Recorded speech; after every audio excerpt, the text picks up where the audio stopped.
नमस्कार, शाम के 7 बजने को है। शंखनाद में आप सभी का बहुत बहुत स्वागत है। मैं हूं आपके साथ चित्रा त्रिपाठी। उत्तर प्रदेश में उपचुनाव की तारीखों का ऐलान अभी हुआ नहीं है, मगर यूपी में चुनावी रार और बयानों में धार तेज होती जा रही है। पक्ष और विपक्ष संदेश दे रहे हैं, तू डाल डाल मैं पात पात। अखिलेश का एक बयान आता है तो योगी की ओर से पलटवार सामने आ जाता है। अखिलेश नहला मारते हैं तो योगी दहला मार देते हैं।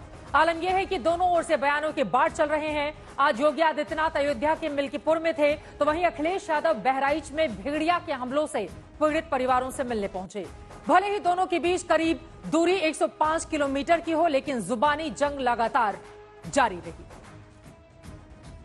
इनके चचा जान जैसे थे, चचा जान थे इनके सबके। माफियाओं के सामने नाक रगड़ने वाला व्यक्ति, दंगाइयों के सामने घुटना टेकने वाला व्यक्ति आज भारत की संत परंपरा को माफिया कहता है। ये उनके संस्कार हैं। और इसीलिए मैंने कहा ना, जैसे लगता है औरंगजेब की आत्मा इन लोगों के अंदर घुस गई है और फिर से इनको हिंदू विरोधी आचरण के लिए उनको फिर से प्रोत्साहित कर रही है। समाजवादियों ने और खासकर मैंने कभी किसी संत, किसी अपने महंत, किसी सन्यासी के बारे में कुछ नहीं कहा।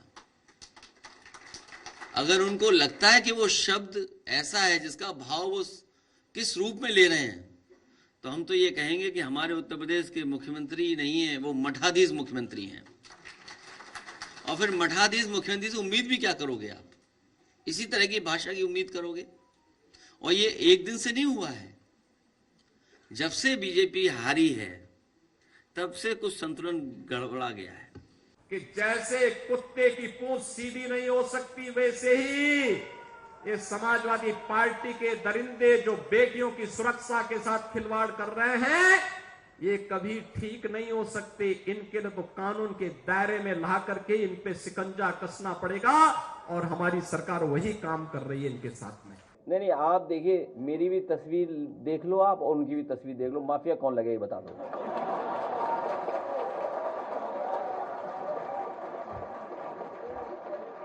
हाँ?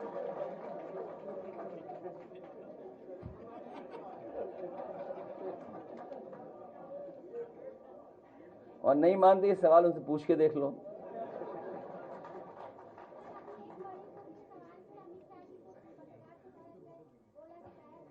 इतना तो कभी कभी भड़का जाना चाहिए। बात सिर्फ यहीं तक नहीं है। इतना ही नहीं, योगी आदित्यनाथ ने कल अखिलेश और राहुल की जोड़ी को भस्मासुर कहा था, जिस पर आज अखिलेश यादव की ओर से किया गया पलटवार।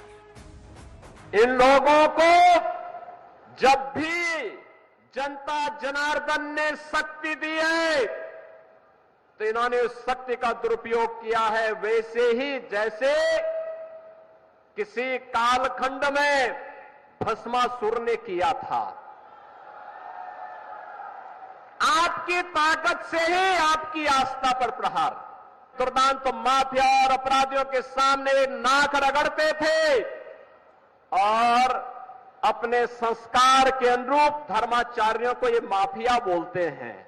देखिए, जितना हमने पढ़ा है या जितने यहाँ लोग बैठे हैं जिनको जानकारी होगी, उन्होंने कहा कि सपा और कांग्रेस भस्मासुर है।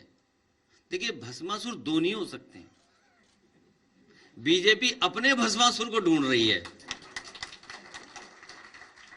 अभी देखिए, हरियाणा हारेंगे, महाराष्ट्र हारेंगे, जहां जहां चुनाव होंगे वहां बीजेपी हारेगी।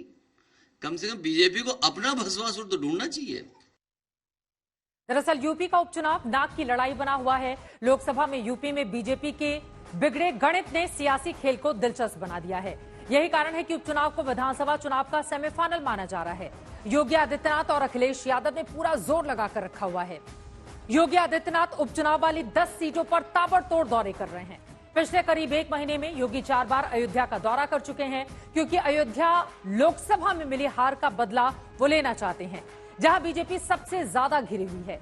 इसके अलावा अंबेडकर नगर की कटहरी सीट पर 3 बार दौरा किया। वहीं कानपुर की सीसामऊ सीट, गाजियाबाद, फूलपुर, मीरापुर जैसी सीटों पर भी योगी आदित्यनाथ लगातार दौरा कर चुके हैं। उधर अखिलेश के सामने कांग्रेस के साथ सीट शेयरिंग की चुनौती है।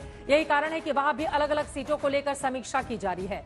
कटहरी, सीसामऊ जैसी सीटों को लेकर अखिलेश समीक्षा कर चुके हैं और इतना ही नहीं, अखिलेश कई मुद्दों को लेकर भी योगी सरकार को घेरने की कोशिश कर रहे हैं, जिसमें एनकाउंटर, पीडीए और बुलडोजर जैसे मामले शामिल हैं। अब आगे उत्तर प्रदेश की जो राजनीति है वो किस करवट बैठेगी, इस पर लगातार हमारी नजर बनी रहेगी।